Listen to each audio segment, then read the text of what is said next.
झारखंड, मैं हूं संतोष गंगवार। बुलेटिन की शुरुआत करेंगे घाटशिला उपचुनाव के शंखनाद की खबर के साथ। घाटशिला उपचुनाव की तारीखों का ऐलान हो चुका है।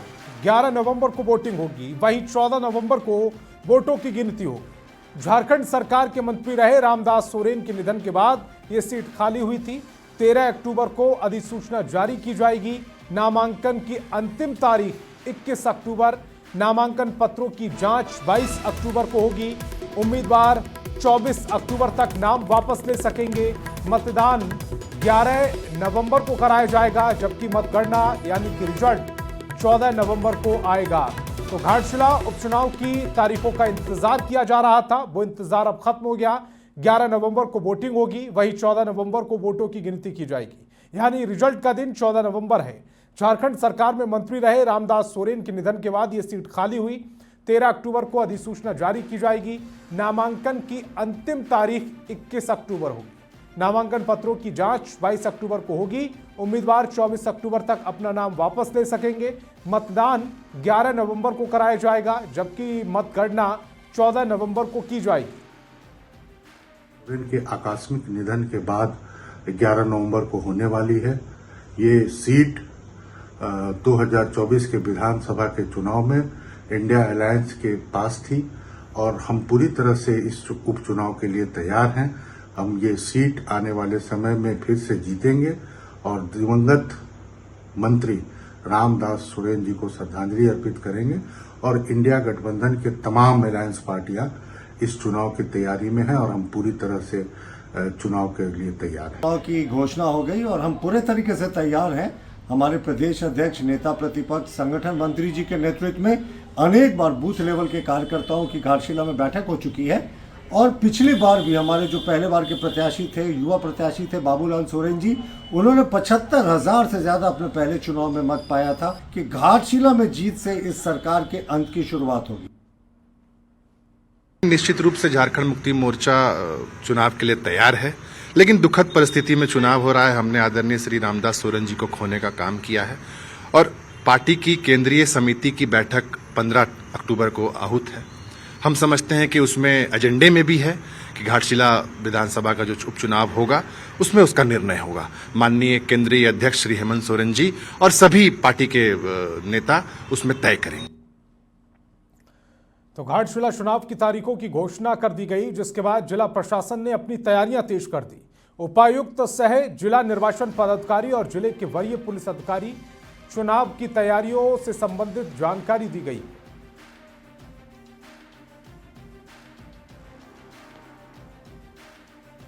आदर्श आचार संहिता प्रभावी हो गया है, तो सभी पॉलिटिकल पार्टीज को, सभी भावी कैंडिडेट्स को हम लोगों ने आपके माध्यम से ये कन्वे करना चाहेंगे कि अपनी सारी गतिविधियों को आदर्श आचार संहिता के जो गाइडलाइंस है उसके विदिन रह के ही संपादित करें। और इसी बीच धनबाद से बड़ी खबर मिल रही है। ट्यूआरआई बिजली घर में भीषण आग लगी है। आग लगने से अफरा तफरी का माहौल है। बिजली घर के पास बिजली ऑफिस और बिजली कॉलोनी भी है। दमकल कर्मी आग पर काबू पाने की कोशिशों में जुटे हैं। ठनका गिरने से आग लगने की बात कही जा रही है। तस्वीर देखिए, कितनी भयावह आग है, ये तस्वीरें बयां कर रही हैं न्यूज़ 18 पर। ये एक्सक्लूसिव तस्वीरें इस समय आप देख पा रहे हैं। बताया जा रहा है कि ट्यूआरआई बिजली घर में ये भीषण आग लगी है। आग लगने से माहौल किस कदर डरावना हो चुका है, तस्वीरें बता रही हैं। बिजली घर के पास बिजली ऑफिस भी है और बिजली कॉलोनी भी है। दमकल कर्मी आग पर काबू पाने की कोशिशों में जुटे हैं। ठनका गिरने से आग लगने की बात कही जा रही है।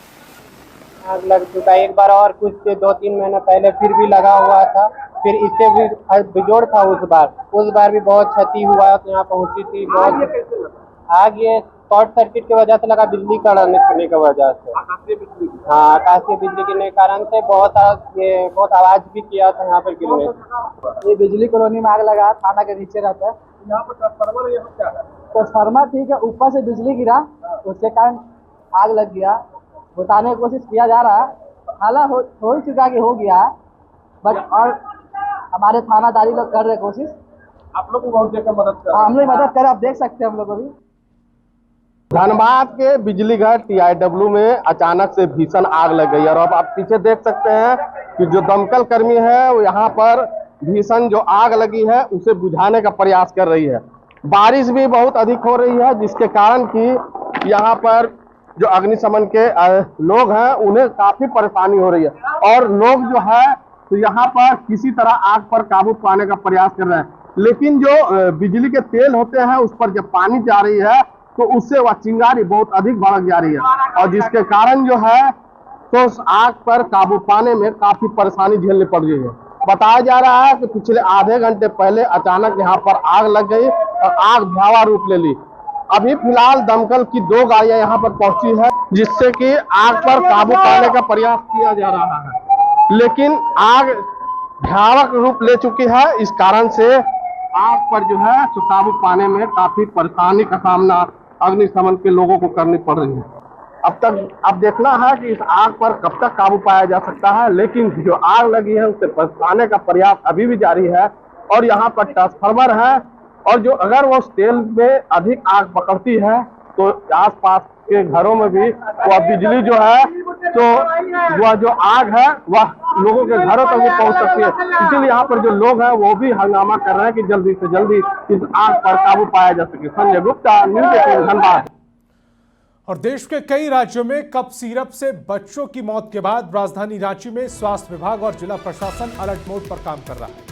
रांची डीसी मंजुनाथ भजंत्री ने रांची सिविल सर्जन को निर्देश दिया कि मेडिकल स्टोर पर अब बिना चिकित्सक के पर्चा के लोगों को कफ सिरप नहीं दिया जाएगा। मामले में डॉक्टरों को भी कई निर्देश दिए गए, जिसके बाद विभाग अलर्ट है। वहीं कई कफ सिरप की जांच भी की जा रही है। देश में कुछ जगह में जो हुई है तो वो रांची जिले में ये समस्या नहीं आए, उसके संबंध में हम लोगों ने सिविल सर्जन को निर्देश दिए हैं कि बिना प्रिस्क्रिप्शन के ये कफ सिरप को नहीं देना है, और डॉक्टर्स को भी ये निर्देश दिया गया है कि जो एज ग्रुप जिनको देना है जैसे उन्हीं को देना है, और इसका कोई उल्लंघन अगर होती है तो जिला प्रशासन सख्त कार्रवाई करेगा। तो अभी सैंपल्स का जांच के लिए हम लोग सिविल सर्जन के माध्यम से प्रयास कर रहे हैं कि उनको जांच के लिए भी भेजा जाए। और राजधानी रांची के नगड़ी थाना क्षेत्र में एक अनोखा मामला सामने आया। रजिस्ट्री और म्यूटेशन होने के बावजूद अतिक्रमण हटाने जिला प्रशासन पहुंचा। धुरवा डैम के किनारे हुए अतिक्रमण पर हाई कोर्ट के आदेश पर यह कार्रवाई हुई। बड़ी संख्या में पुलिस बल तैनात रही। कार्रवाई पर स्थानीय लोगों में नाराजगी दिखी। दोषी पदाधिकारी पर कार्रवाई की मांग की जा रही। नगड़ी अंचल अधिकारी ने कहा कि अतिक्रमण भूमि की कैसे हुई जमाबंदी ये जांच का विषय है। संबंधित भूमि की म्यूटेशन रद्द करने का आवेदन दिया जाएगा। महीना क्या बनाइएगा आप लोग इस जगह, हम ही जानना चाहते हैं। पानी आएगा, पानी से घर गिरेगा, हमको नहीं डर है उस चीज का। अभी तो बिना नोटिस का ही हम लोग को यहाँ पे फोर्स दे दिया है कि घर खाली करने के लिए अतिक्रमण के लिए गाड़ी लगा दिया गया है। तो हम लोग सर अभी बिना हम लोग को सूचना का हम लोग अपना बाल बच्चा लेके हम लोग कहाँ जाएंगे आप बताइए, बरसात का दिन भी है। तो अतिक्रमण किया गया है, उस सब को हटाने की कार्रवाई की जा रही है ना। आज हटसेर में हम लोग इसको शुरुआत किए हुए हैं है ना, और यह अभियान लगातार चलता रहेगा। ऐसा किया हुआ है तो उसको हम लोग सुनवाई करके उनको रद्द करने के लिए भेजेंगे।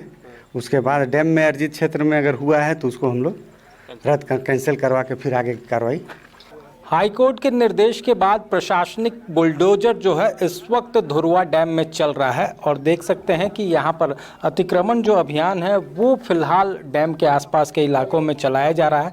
पतरा टोली का ये इलाका है जहाँ पर इस वक्त जो है वो प्रशासन का बुलडोजर चल रहा है। डहू टोली भी है और पतरा टोली, ये तमाम इलाकों में ये जो अतिक्रमण अभियान है वो चलाया जा रहा है। जो रजिस्ट्री मोटेशन ज़मीन है उसको हटाने का बात किया जा रहा है।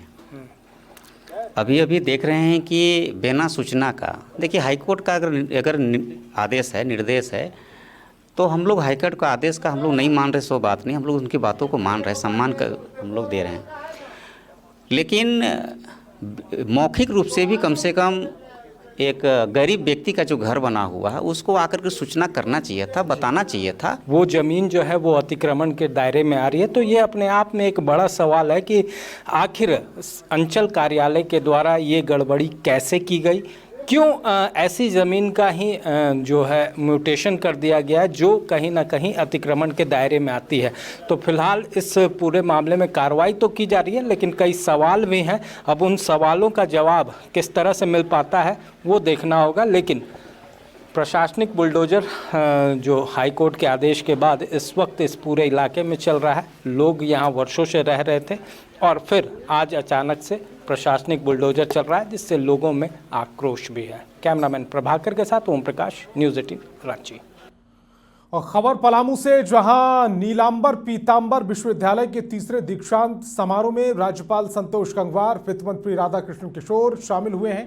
पीएचडी, पीजी और यूजी के छात्र छात्राओं को गोल्ड मेडल दिए गए। इस मौके पर कार्यक्रम को संबोधित करते हुए महामहिम राज्यपाल ने सम्मानित छात्र छात्राओं को शुभकामनाएं दी और कहा कि विश्वविद्यालय का सत्र पिछले चल रहा है, जिससे सुधारने की जरूरत है। प्राप्त करने में ये विलंब केवल विद्यार्थियों का नहीं है, बल्कि उनके परिवार और पूरे समाज भी प्रभावित होता है। मैं राज्य के सभी विश्वविद्यालयों का स्पष्ट निर्देश है मेरा कि विश्वविद्यालयों में नियमित कक्षाएं हों, परीक्षाएं समय पर आयोजित हों और डिग्रियां भी समय पर विद्यार्थियों को मिले। असफलता जिंदगी का सबसे बड़ा शिक्षक होता है। जिज्ञासा आप में बने रहे। दुनिया तेजी से प्रतिक्षण विकसित हो रही है। आजीवन सीखना कोई विलासिता नहीं है, बल्कि एक आवश्यकता है। ईमानदारी से नेतृत्व करें। कहा कि एक विश्वविद्यालय की स्थापना होनी चाहिए। अध्यक्ष जी ने कहा, शिक्षा मंत्री जी इस पर मैं नियमन देता हूँ कि पलामू प्रमंडल में नीलांबर पीतांबर विश्वविद्यालय के नाम से विश्वविद्यालय की स्थापना होनी चाहिए। रांची से बड़ी खबर है। डोरंडा इलाके में हुई फायरिंग मामले में पुलिस की जांच लगातार तेज होती जा रही है। घटनास्थल से खोखा बरामद हुआ है। दरअसल डोरंडा में वर्चस्व की लड़ाई में अमन साहू गैंग कोयलांचल शांति सेना के बीच फायरिंग हुई थी। कोसाई कॉलोनी के सत्यभामा अपार्टमेंट में फायरिंग की घटना को अंजाम दिया गया। इस फायरिंग की जिम्मेदारी कोयलांचल शांति सेना ने ली। सोशल मीडिया पर फायरिंग का वीडियो जारी किया गया था। आपको बता दें कि अमन साहू गैंग के आकाश राय उर्फ मोनू के घर पर फायरिंग हुई थी। अमन साहू गैंग के राहुल सिंह की ओर से चतरा में फायरिंग के जवाब में केएसएस ने कार्रवाई की। कोयलांचल शांति सेवा की लाइव फायरिंग से दहशत मची हुई है। केएसएस ने दावा किया है कि अपराधी नक्सली संगठन लेवी रंगदारी के लिए घटना को अंजाम देगा, तो इसका बदला या इसके बदले कार्रवाई कोयलांचल शांति सेना करेगी। लोगों में से एक ने फायरिंग किया है, उसका एक खोखा पुलिस को मिला है। इसमें हम लोग मुकदमा दर्ज कर रहे हैं, इसकी तहकीकात कर रहे हैं। पुलिस के पास में कुछ इन्फॉर्मेशन है, हम लोग इस पर। सरायकेला खरसावां पुलिस को बड़ी सफलता हाथ लगी है। पुलिस ने आदित्यपुर मुस्लिम बस्ती में कार्रवाई करते हुए लगभग 44 लाख रुपए की ब्राउन शुगर के साथ 3 तस्करों को गिरफ्तार किया। गिरफ्तार तस्करों की पहचान कुख्यात शहबाज खान, मोहम्मद समौर उर्फ मोहम्मद आमान और रफीकुल इस्लाम के रूप में हुई है। पुलिस ने उनके पास से मोबाइल फोन बरामद किया है। ये ब्राउन शुगर के खिलाफ पुलिस की अब तक की सबसे बड़ी कार्रवाई मानी जा रही है। लोगों को गिरफ्तार किया गया है और उनके पास से करीब 207.91 ग्राम ब्राउन शुगर को बरामद किया गया है, जिसका बाजार मूल्य करीब 40 लाख से ऊपर है। और सिमडेगा के तुमडेगी चर्च में लूटपाट और मारपीट की घटना के बाद जिला प्रशासन की ओर से चर्च की सुरक्षा को लेकर दिए गए आदेश पर सियासत शुरू हो गई है। बीजेपी प्रदेश अध्यक्ष बाबूलाल मरांडी ने इससे तुष्टिकरण बताया है।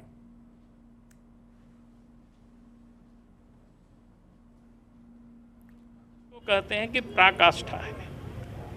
फिर सुरक्षा किसकी, तो हमें लगता है कि अंधविश्वास को बढ़ावा देना। ईसाई मिशनरियों के द्वारा कुछ लोग चंगाई सभा करते हैं। भाई आधुनिक युग में फिर तो हॉस्पिटल की क्या ज़रूरत है? अगर वही चंगाई सभा से सब लोग चंगे हो जाएं, फिर इतना मेडिकल शॉप की भी क्या ज़रूरत है? यानी उसको बढ़ावा देना, यही सबको प्रोटेक्शन देना। इसलिए सरकार इस प्रकार के उनके पदाधिकारी जगह जगह बुला करके जो मीटिंग कर रहे हैं, उसका ही एक नमूना था वो सिमडेगा। और इसी बीच बड़ी खबर मिल रही है। सर्वोच्च न्यायालय के मुख्य न्यायाधीश BR गवई पर हमले की निंदा की गई। नेता प्रतिपक्ष तेजस्वी यादव ने हमले की निंदा की है। लोकतांत्रिक और न्यायिक इतिहास की एक शर्मनाक घटना बताया गया है। तो बड़ी खबर इस समय आपके टेलीविजन स्क्रीन पर। सर्वोच्च न्यायालय के मुख्य न्यायाधीश माननीय गवई साहब पर जो है जूता फेंका गया, हम इसकी कड़ी निंदा करते हैं। ये लोकतंत्र के लिए शर्मनाक है और जो घटना हुई है ये चिंता का विषय है और एक बड़ी घटना हुई है। गवई साहब दलित समाज से आते हैं। माननीय गवई साहब वो संवैधानिक पद पे बैठे हैं, आज वो सुरक्षित नहीं है। ये 2014 के बाद से जिस प्रकार का जहर, घृणा धर्म के आधार पर फैलाई जा रही है, धर्म के आड़ पर बांटने का काम किया जा रहा है, ये सोच को संरक्षण देने वाले। और सासाराम से बड़ी खबर है। कार और ऑटो में जबरदस्त टक्कर हुई है। 3 लोगों की मौके पर मौत हो गई, 2 लोग गंभीर रूप से घायल हैं। घायलों को सदर अस्पताल लाया गया है। मृतकों की पहचान नहीं हो सकी है। नोखा थाना के गंगहर की ये पूरी घटना है। सासाराम से दुखद खबर इस समय आपकी टेलीविजन स्क्रीन पर। कार और ऑटो में जबरदस्त टक्कर हुई, 3 लोगों की मौके पर ही मौत हो गई, 2 लोग गंभीर रूप से घायल हैं। घायलों को सदर अस्पताल लाया गया। मृतकों की अब तक पहचान नहीं हो पाई। अब बड़ी खबर रांची से, जहां नई शराब नीति के राज्य में 1 सितंबर से खुदरा शराब की बिक्री जारी है। राजधानी रांची में 150 दुकानों का संचालन हो रहा है, तो वहीं बार में नियम का उल्लंघन ना हो इस पर कार्रवाई शुरू कर दी गई। नई शराब नीति के तहत अब शराब की ओवर प्राइसिंग से लोगों को छुटकारा मिलेगा। होंगे जी, हाँ स्मूथली चल रही है। 1 तारीख को भी हम दुकान खुलवा दिए थे। सभी दुकान अच्छे से रन कर रहे हैं। जितने भी लाइसेंसी आके हम लोग से मिलते हैं, बोलते नहीं ठीक चल रहा है। अभी पितृपक्ष है, थोड़ा बिक्री उन लोगों की जरूर कम है और हम लोग कोशिश में लगे हैं कि हर प्रकार का ब्रांड भी उनको मुहैया हो और स्मूथली वो लोग काम करें, क्योंकि वो लोग भी नए नए हैं। कुछ आदमी अभी 20 दिन 18 दिन ही हुआ है।